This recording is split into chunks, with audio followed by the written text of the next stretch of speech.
Em không tìm cách để mà đi đến nhà cô Duyên xem cô Duyên đi thu hoạch củ bạc hà núi ở đâu, mình còn theo chỗ mà mình đi lấy chứ. Chúng ta còn đến đó để làm gì nữa chị? Thì còn làm gì? Bây giờ thì chỉ có đi theo cô ý mà tìm chỗ mà lấy thôi. Hôm qua anh cũng đã nói rõ ràng sức khỏe với Duyên rồi. Anh sẽ không tới đó nữa đâu chị Hiền ạ. Không được, em phải đến đó, còn phải theo cô ý nữa chứ. Mà mình đi làm kiếm tiền, còn cái việc mà em và cô Duyên có vấn đề gì với nhau ấy, thì bỏ qua đi, không nghĩ đến chuyện đấy nữa. Mà mình tập trung đi kiếm tiền thôi.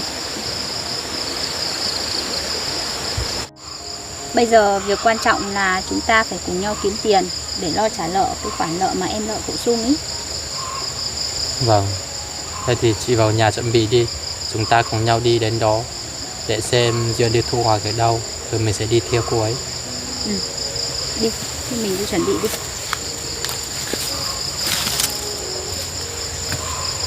Em và cô Duyên hay đi thu hoạch cùng nhau, mà cái chỗ thu hoạch của bạc hà núi em cũng không biết nữa. Cái việc gì em cũng phải phụ thuộc vào cô ý quá nhiều như vậy. Không có tập trung gì cả thôi. Ra đi thôi chị. Từ sau đừng có phụ thuộc vào người khác quá nhiều nữa em ạ. Vâng, em biết rồi. Mà chị đóng giúp anh cái cửa với. Quên.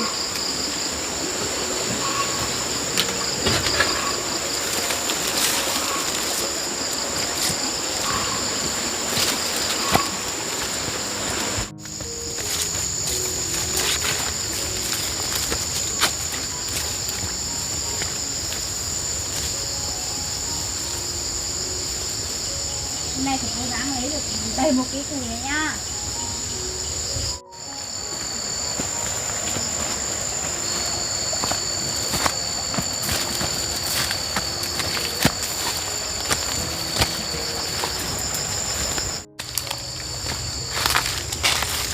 Chị Hiền này, từ khi chị tới nhà ai ở, chị đã ở quên chưa? Chị thấy quen mà. Mà chị thấy còn thoải mái hơn nhiều so với cái chỗ chị ở trạm giam hồi trước cơ. Vậy à?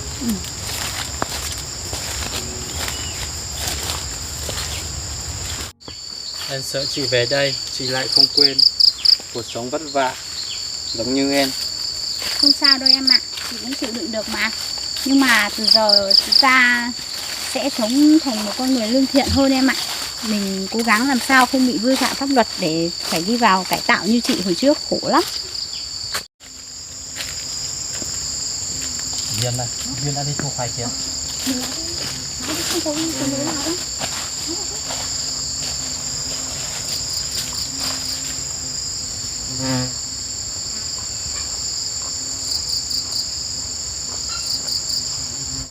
Em này, hôm nay thật là may mắn. Mình không phải đến nhà cô ý mà mình theo cô ý.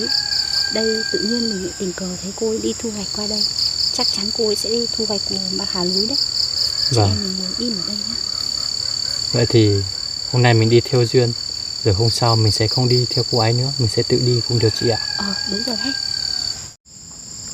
Cái cây bạc hà núi này người ta trồng trên kia nhiều quá em ạ. Nhà bà Bảy có những cây của bạc hà núi nhìn to quá, nhưng củ vẫn còn ngắn. Thế này mà để một thời gian dài củ to bán sẽ rất được giá đây.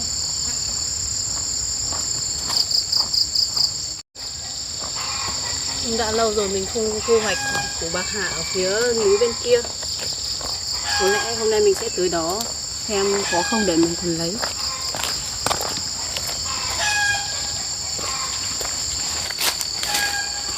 Nóng sao em lại đứng lại vậy? Đi thôi. Thì thử thôi chị ạ, mình đi nhanh quá, lại bị Duyên phát hiện thì không được đâu. Mình cứ đi theo Duyên xa xa rồi. Nhưng mà đi nhanh cũng đi theo không lại mất dấu bây giờ.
cũng đến nơi rồi. Mình phải xuống xem có củ bạc hà không để mình còn thu hoạch.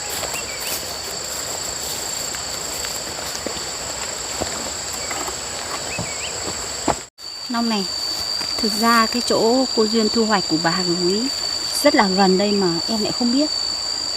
Thì cô ấy đi nhiều chỗ mà chị, em có biết đâu. Nói nhỏ thôi, hai chị em mình đi theo tiếp.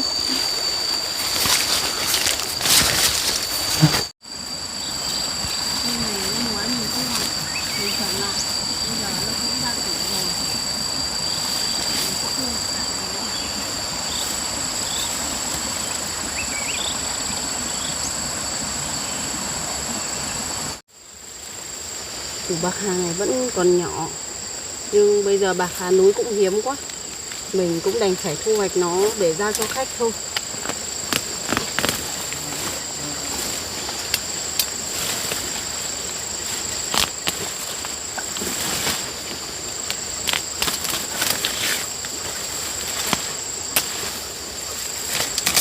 Mình sẽ đặt lại nó ở đây, sang năm mình tiếp tục đi thu hoạch. Long này, chị thấy cô Duyên thu hoạch ở đây được nhiều củ bạc hà núi lắm. Vậy à chị? Chúng ta cứ đợi Duyên đi rồi chúng ta mới thu hoạch cùng điều mà chị.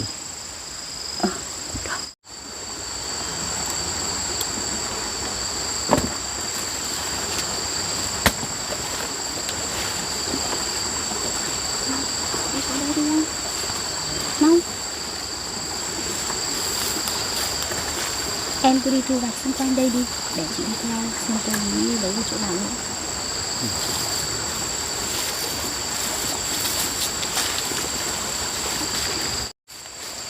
Chị Hiếm ơi, chị cẩn thận nhá, đừng có để chưa phát hiện. Chị biết rồi mà. Ở trên này vẫn có bạc hà núi này.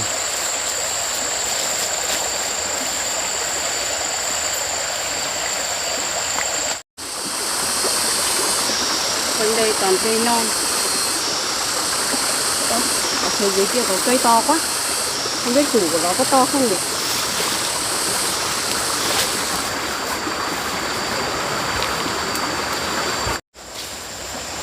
Hóa ra là cô ấy biết chỗ này có nhiều như vậy, mà cô cũng giấu, không hề nói với lại cậu Long và mình biết.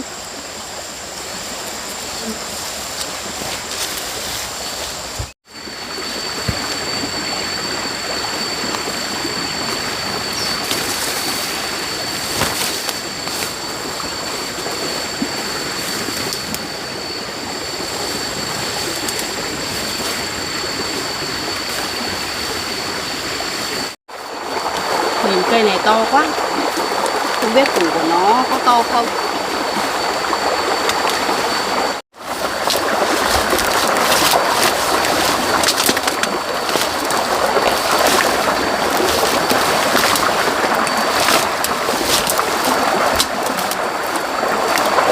Củ này to quá.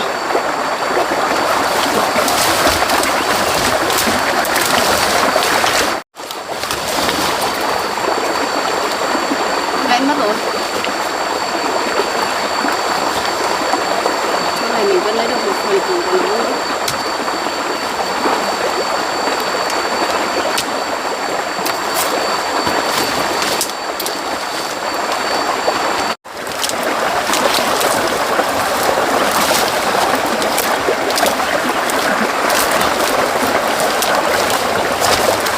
Sao chặt thế nhỉ? Củ này cũng to quá.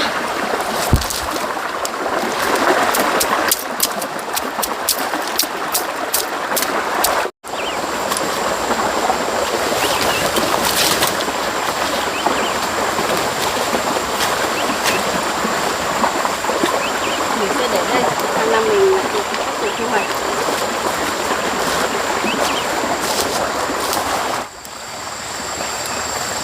Nhiều dễ quá, nhưng lát nữa ra suối mình rửa mình cắt sau cũng được. Hình như ở dưới kia vẫn còn một cây nữa.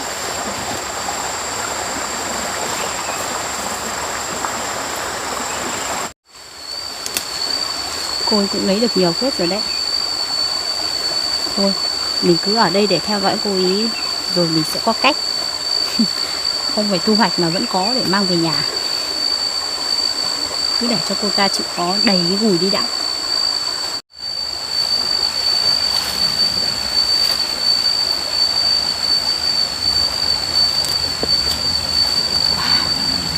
Wow, cái củ to lặng này, vỏ rất là giá trị đây, mình còn được nhiều tiền.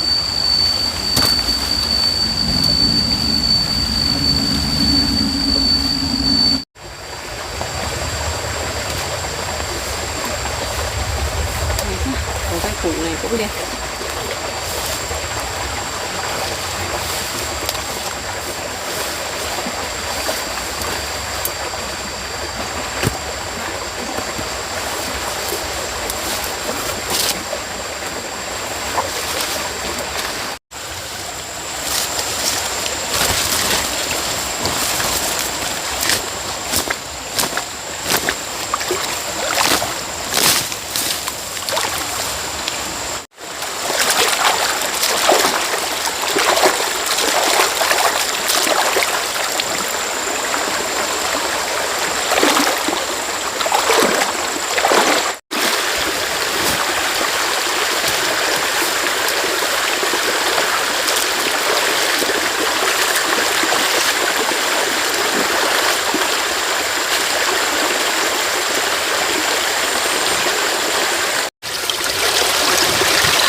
Nhiều thế này mà Duyên là không chịu nữa.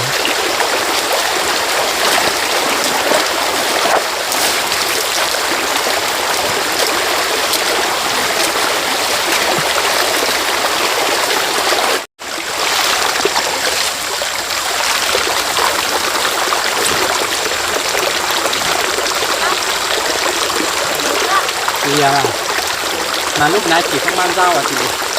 Chị quen. Có những cái cốt này. Như thế này thì mình không thể làm sạch và mang ra chợ chị ạ. Tại vì chị vô ý quá, chị đi chị lại quên mang dao. Mà thôi em ạ, em cũng thu hoạch ít thôi. Chị có cách rồi. Chị có cách gì vậy? Em cứ đi thu hoạch nhưng mà ít thôi, không cần phải nhiều đâu. Tí chị làm thì em biết được. Vâng. Em cười gì vậy? Em thấy chị nói là có cách nên em vui thế thôi. Em thấy ở dưới này vẫn còn rất là nhiều chị ạ. Nhiều thật. Mà em thấy không, đi thì rất là gần thôi, chứ cũng không hề xa gì cả. Mà cô Duyên nói phải đi tận vào rừng sâu mới đào được cái củ bạc hà núi này. Em thấy không? Bây giờ mới nộ ra cái bộ mặt mà lúc nào cũng bảo là người trong một gia đình thì giúp đỡ lẫn nhau. Em thấy đã giúp được cái việc gì đâu. Thậm chí đơn giản là cái chỗ củ bạc hà núi nó nhiều này mà còn giấu, còn nói phải đi xa lắm mới có. Từ hôm qua em cũng đã giúp khó với Duyên rồi mà. Em bây giờ không còn liên quan gì tới Duyên nữa chị ạ. Nên từ bây giờ em cũng phải bản lĩnh mạnh mẽ lên và đừng tin lời cô ấy nói cái gì cả. Đừng nghe cô ấy nhá.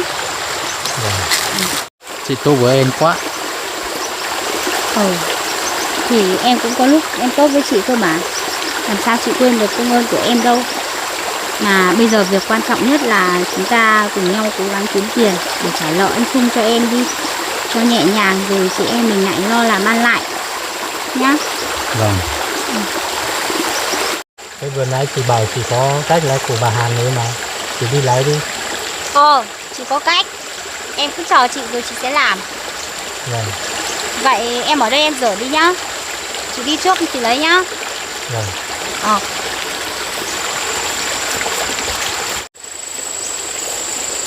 Cách thì thiếu gì, chỉ có cái điều quan trọng là mình có làm hay không thôi chứ. Không biết là cô Duyên đã lấy được đầy gì cái củ bạc hà núi chưa? Mình đi ra để xem có chưa.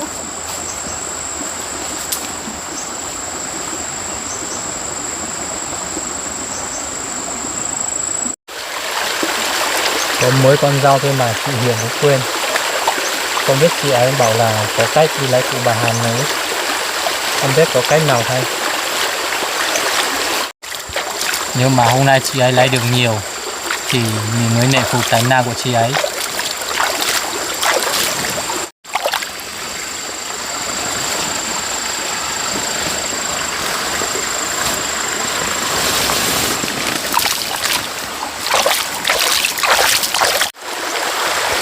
Quên không mang rau làng cái gì cũng khó, cũng vất vả.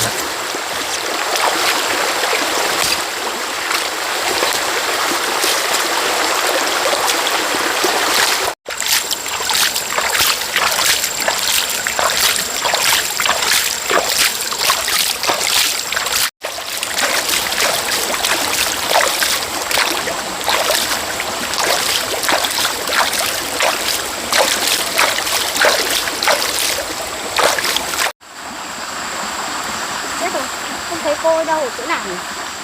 Mình sơ ý quá, mình lại quay ra chỗ cậu Long làm gì không biết. Bây giờ lại phải đi tìm cô ở chỗ làm. Bây giờ không biết tìm cô ấy ở đâu đây.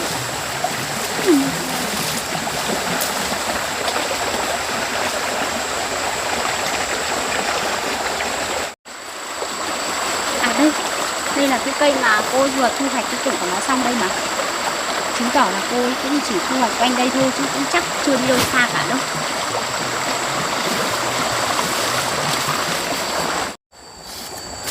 À kia rồi, cô ấy kia rồi. Mình phải thật là nhẹ nhàng bình tĩnh thôi, để mình tiếp cận gần để mình xem cái vùng cô ấy thiếu chưa.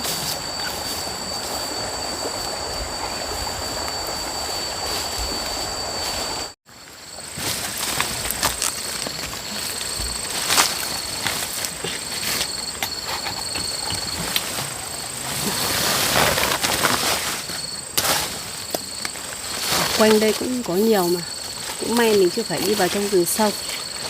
Mình hôm nay cố gắng lấy thật nhiều vào để giao cho khách đủ.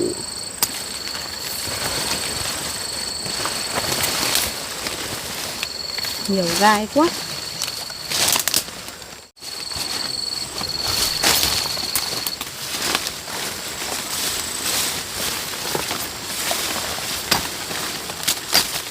Rộng rãi thế nhỉ.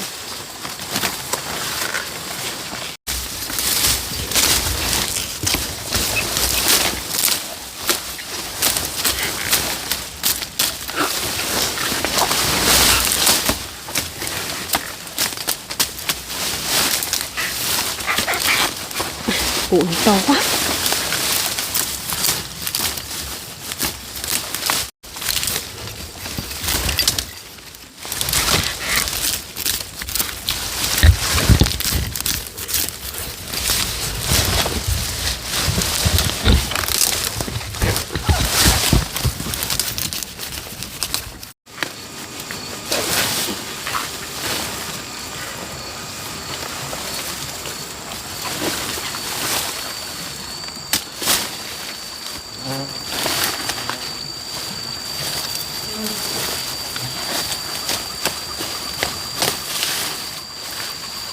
Củ này bé hơn nhưng mà cũng già thật.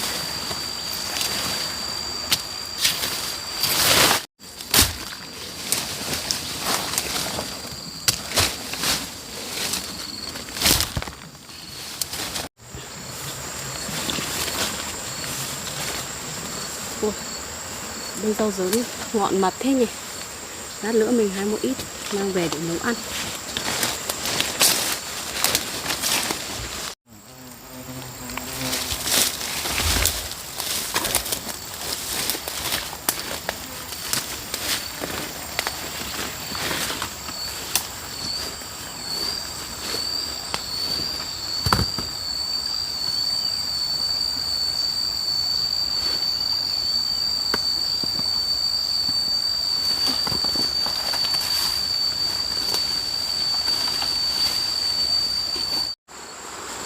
Cô ấy kia kìa, cô ấy lấy cũng được đầy gùi rồi đấy, nhưng mà cô ấy lại đeo gùi như thế kia thì làm sao mà kế hoạch của mình được thành công đây. Rồi mình biết nói với cậu Long làm sao đây nhỉ. Cô ấy đang đi đến rồi, mình cũng phải biết đã. Xem cô ấy đi qua đi.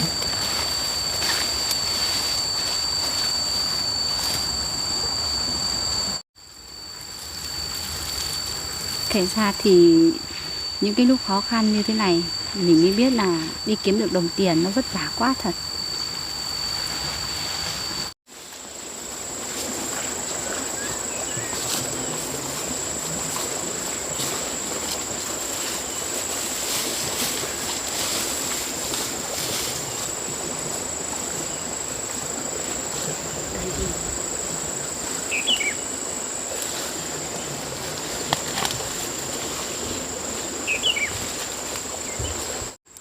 Bây giờ mình phải làm cách nào đây nhá, mình mới lấy được nhỉ? Cái lúc vừa nãy thì mình đã định lấy rồi, nhưng mà vì nó cũng ít nó chưa được nhiều. Bây giờ thì đầy gùi rồi thì cô lại cứ gùi là trên lưng thế kia.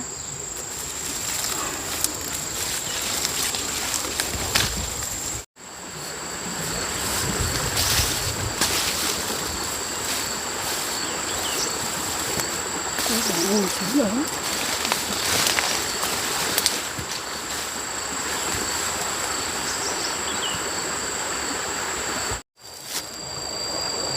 Bây giờ mình cứ để đây đã. Lát nữa mình tiện suối đây mình rửa luôn. Rau dớn ở đây non quá, mình phải đi hái được.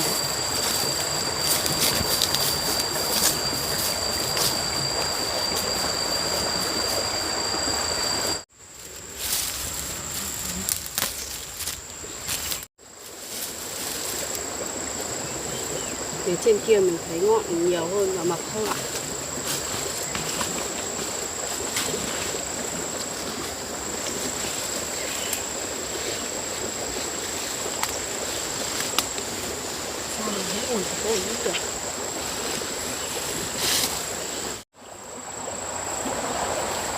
Cơ hội đến với mình rồi đây. Mong là cô ấy không quay lại nha.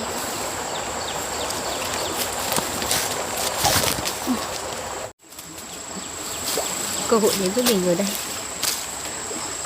Mong là cô ấy không quay lại ngay.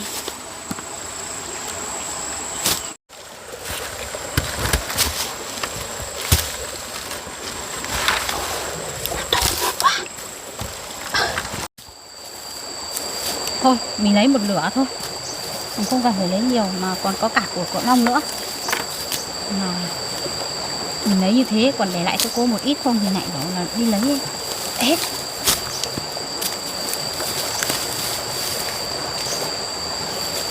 Cái này mình phải đi thu hoạch cho nó vất vả.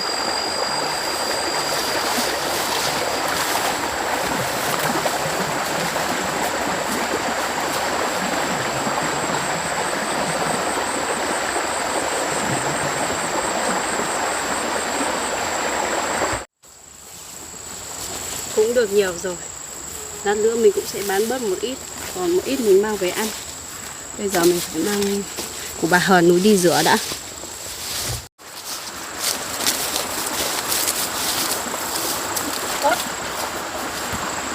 Bà Hà núi của mình đâu hết rồi nhỉ? Sao lại còn chỉ mỗi thế này nhỉ?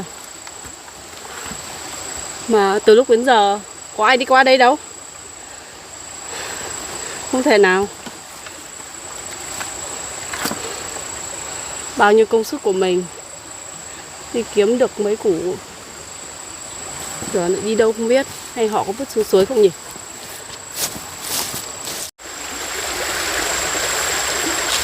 Chị Hiền bảo đi lấy của bà Hà núi mà lâu thế nhỉ? Hay là chị ấy đi lạc rồi? Có lẽ là mình phải đi tìm chị Hiền. Chị Hiền ơi! Chị Hiền ơi! Chị Hiền! Mới ở đây mà cả thấy đi đâu rồi nhỉ?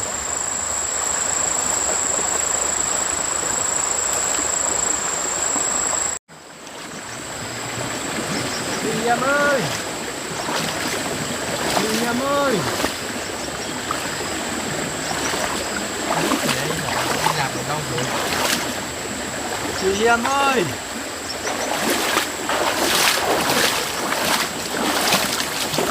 Anh Long ạ, anh đang đi tìm ai vậy? Tôi đang đi tìm chị Hiền. Cô có thấy không? Thì ra là anh và chị Hiền đi thu hoạch ở đây sao? Đúng rồi. Cô đang đi thu hoạch của bà Hà núi à? Vâng. Thế còn anh đi thu hoạch gì vậy? Tôi và chị Hiền cũng đang đi thu hoạch của bà Hà núi đây. Có thấy chị Hiền đi qua đây không? Không, tôi đi Từ sáng đến giờ không nhìn thấy chị ấy đâu cả. Vậy sao? Mà cô đi từ sớm hay sao mà cô thu hoạch được ít vậy? Tôi đi thu hoạch từ sớm rồi, mà tôi cũng được đầy gùi cơ. Tranh thủ tôi đi hái ít rau dớn về để ăn. Quay lại lại chẳng thấy củ bạc hà đâu nữa cả. Cô có nhận lần ở đâu không? Hay có khi nào chị Hiền đến đây lấy củ bạc hà núi của tôi không nhỉ? Cô đừng nói như vậy. Chị Hiền đi cùng tôi suốt mà. Làm sao mà chị ấy có thể lấy củ của cô được? Nhưng tại sao anh lại phải đi tìm chị ấy? Thế chị ấy đâu rồi? Tôi chia nhau đi thu hoạch. Thì tôi đi thu hoạch cũng gần đầy gùi rồi. Tôi đi tìm chị Hiền đây. Thật vậy sao? Vậy thôi, anh cứ đi tìm chị Hiền đi. Tôi lấy được nhiều củ bạc hà núi, nhưng bây giờ mất rồi. Tôi cũng thấy rất là mệt. Bây giờ chắc tôi phải về nhà nghỉ ngơi thôi. Ừ. Vậy thôi, tôi chào cô, tôi về đây. Anh cứ đi đi. Alo, em đây chị ơi. Con Năm à? Em ở chỗ nào đây? Em đi tìm chị đây. Đây này.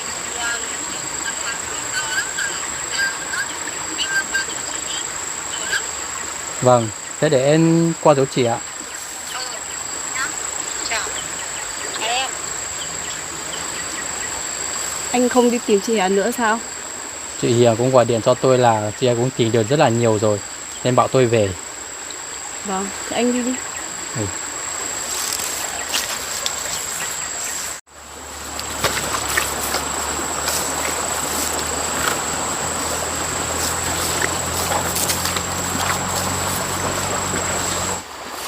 Sao cô lại đi theo tôi làm gì? Cô không đi lấy củ bạc hà núi nữa à?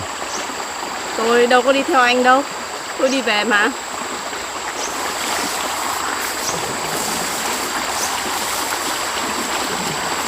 Mình chắc chắn chị Hiền đã lấy củ bạc hà của mình.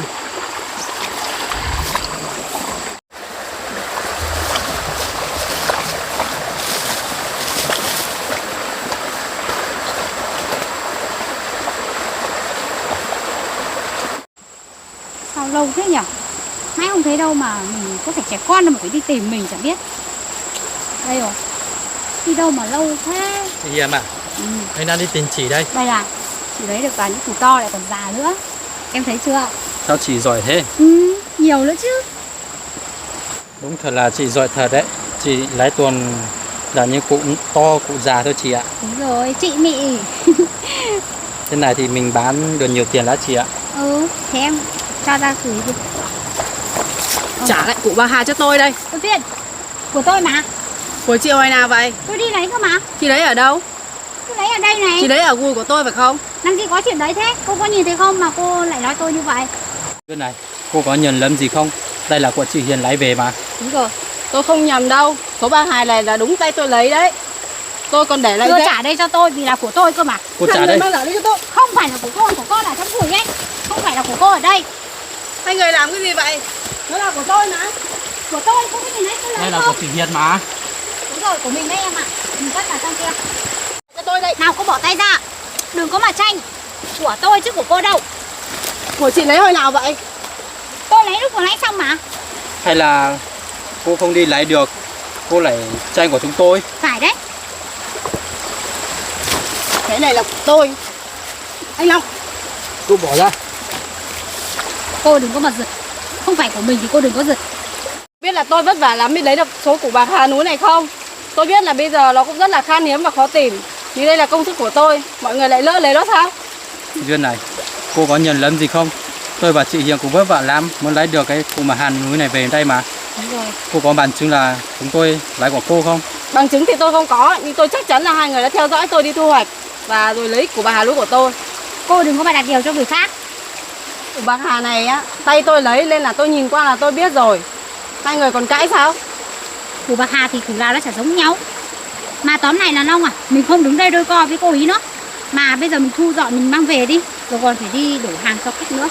Chứ không được. Chứ cũng không phải của cô ý mà cô ý đòi tranh của chúng mình đâu. Mà tranh cướp của tôi. Không lấy được thì đi. Không lấy được thì đi lấy nha. Không lấy được thì đi tranh của người khác à. Chị làm cái gì đấy hả? Chả làm cái gì cả. Ai của cô đi tranh của tôi? Cái đấy là của chị sao? Chả thế thì không à. Vừa phải thôi. Hay trả lại cho tôi số củ bạc hà núi kia đi. Trả cái gì mà trả? Cô không lấy được thì cô định muốn cướp của chúng tôi à? Tôi Thôi được rồi. Cái số của bà Hà này nếu như mọi người cần ấy coi như tôi cho luôn. Tôi không cần nữa. Mọi người hãy đi đi. Hảo quá nhờ, cho cơ. Tôi chả cần. Thì có cần muốn lấy nước không tôi cho chị nốt này. Vào đây em, mình cho vào đây để mang về còn khách ăn thường. Chỉ quen đi bắt nạt người khác thôi. Xong chỉ chỗ thì không chỉ. Mọi người làm ăn như vậy sẽ được bao lâu? Cô thích cho cô này. Bao lâu à? Mới chả mới lâu à? Chị cầm lấy mà bán cho được nhiều tiền đi. Đi thôi chị Hiền ơi. Đi, mình đi đi. Cho cô này. Anh Long này, ngày hôm nay tôi đã biết rõ được bộ mặt thật của anh rồi. Mình đi đi. Để cô ra. Thôi Duyên ạ, sự thật là cô không lấy được cái bà Hà núi ấy. Cô bảo tôi đi lấy cùng đi. Cô đừng làm như vậy với chúng tôi. Anh hãy đi luôn đi. Tôi không muốn gặp má hai người nữa.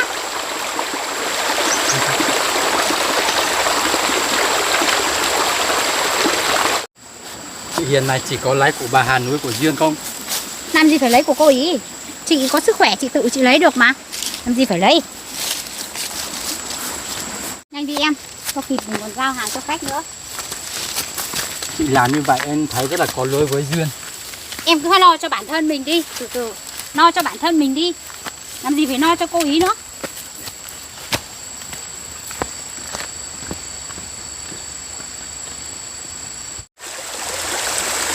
Mình không thể ngờ anh Long bây giờ lại trở thành người như vậy. Chỉ vì có được tiền để trả nợ. Được gì anh ấy cũng dám làm sao? Còn cả chị Hiền nữa. Mình sẽ không bỏ qua cho hai người ấy đâu.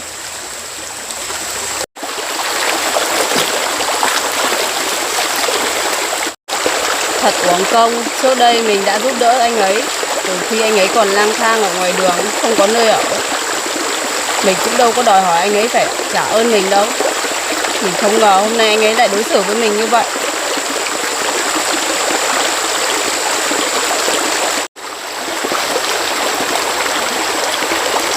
Nếu như bố biết anh Long trở thành người như vậy, chắc là bố sẽ cũng rất buồn. Bố cũng đã hy vọng rằng anh ấy đã thay đổi và chịu khó làm ăn. Mình cũng không ngờ là anh ấy lại trở lên như vậy.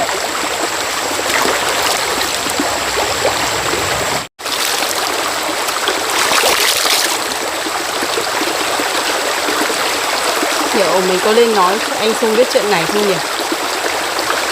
Nhưng mà nếu nói cho anh ấy biết thì chắc chắn anh ấy sẽ không bỏ qua cho anh Long đâu.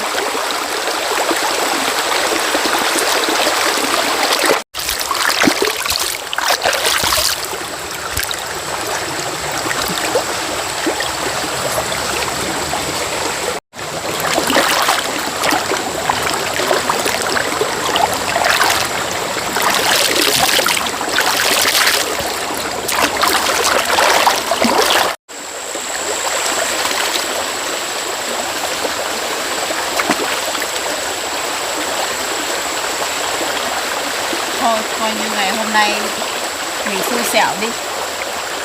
Coi như mình hôm nay mình làm không có công.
Không biết chị Hiền đi bán của bà Hà núi có bán được không nữa.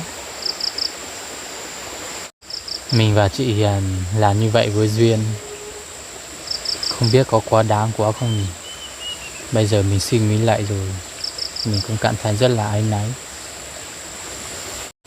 Trong lúc mà chị Hiền đang đi rau cụ bà Hà Nội thì mình đến nhà Duyên để hỏi thăm và xin lỗi cô ấy có được không nhỉ? Mình cũng đang rất là phân vân liệu mình tới đó Duyên sẽ nghĩ thế nào và có chào đón mình không nữa. Thôi mình cứ đi tới đó rồi mình sẽ nói chuyện với Duyên và giải thích cho Duyên hiểu.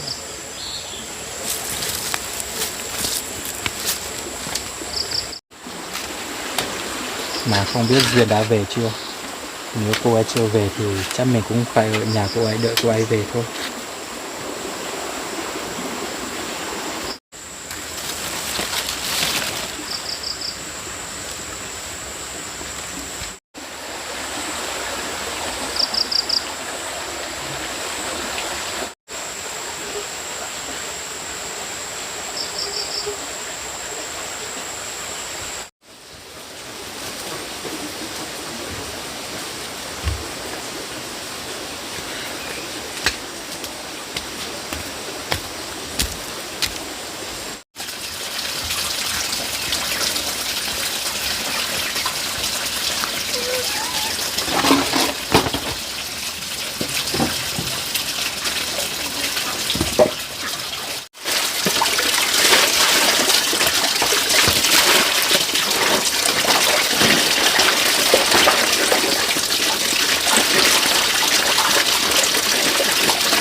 Những việc mà hôm nay chị Hiền và anh Long làm với mình sẽ không bao giờ tha thứ cho họ.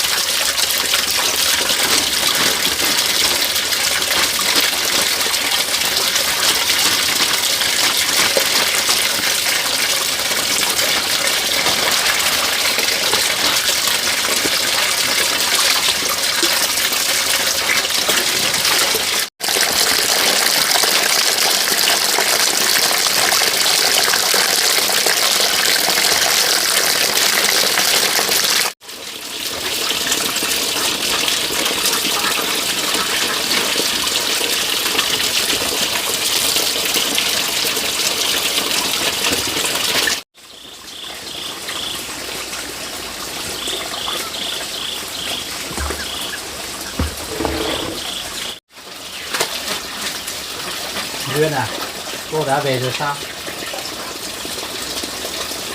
Anh tới đây làm gì vậy? Tôi tới đây để tìm cô và xin lỗi cô. Anh đến để xem tôi như thế nào chứ gì. Tôi vẫn bình thường, không có vấn đề gì cả. Cô lại nói tôi như vậy, đó cũng chỉ là sự hiểu lầm thôi mà. Thôi tốt nhất anh đừng nói gì nữa. Anh đi về đi, tôi không muốn nghe anh nói bất kỳ điều gì cả. Cô có nhận lầm gì không? Đó là cô bà Hà mà chị Hiền đã tự tay lấy mà. Anh có chắc chắn là chị ấy lấy không? Hay chị ấy lấy từ giỏ của tôi mang về cho anh vậy? Chắc là mọi người cũng đi bán được nhiều tiền lắm rồi nhỉ? Mà sao không tự ở đó mà chia tiền với nhau đi? Đến gặp tôi để làm gì? Cô đừng nói như vậy, tôi nghĩ là có sự hiểu lầm ở đây rồi. Cô hãy bình tĩnh nghe tôi nói đi. Tôi bình tĩnh làm sao được? Anh và chị Hiền hai người đang bắt nạt tôi đấy. Làm sao mà tôi bình tĩnh được? Chị Hiền du tôi ngã xuống suối ấy. Anh đã không đỡ tôi dậy. Anh lại còn bênh vực chị ấy và trách móc tôi sao? Tôi nghĩ hành động của cô như vậy là không đúng, nhưng tôi không thể bên được cô được. Ý tôi không đúng ở điểm nào? Việc tôi lấy lại của bà Hà Núi mà do chính tay tôi lấy là sai à? Nếu bây giờ cô cứ phủ nhận đó là của cô thì tôi cũng không còn cách nào nữa. Mà tôi cũng nói rồi, tốt nhất là anh đừng tới nhà tôi tìm tôi nữa mà. Dù đúng dù sai thì đó là việc của tôi. Tốt nhất là anh đi về đi, tôi không muốn nhìn thấy mặt anh nữa. Duyên này, bây giờ tôi có giải thích như thế nào thì cô cũng không nghe. Mà tôi nói cô đừng có giận. Số của bà Hà đó chính là chị Hiền lấy mà. Thôi, tôi đã bảo anh đừng nói gì nữa mà. Tất cả những gì anh nói tôi đều không muốn nghe. Tốt nhất là anh hãy đi về đi. Đừng tới đây làm phiền tôi nữa. Thôi, cô cho tôi xin lỗi. Tôi chào cô, tôi về đây. Anh không phải xin lỗi đâu. Anh cứ về lo việc của mình đi. Và đừng tới đây tìm tôi nữa. Thế là được rồi.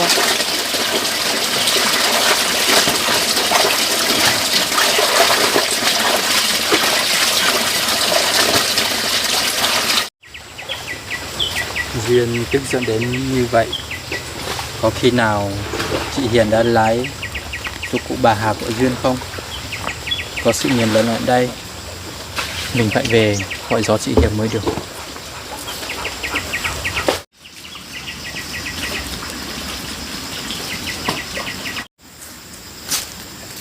Không biết số cụ bà Hàn mới hôm nay được bao nhiêu cân nhỉ?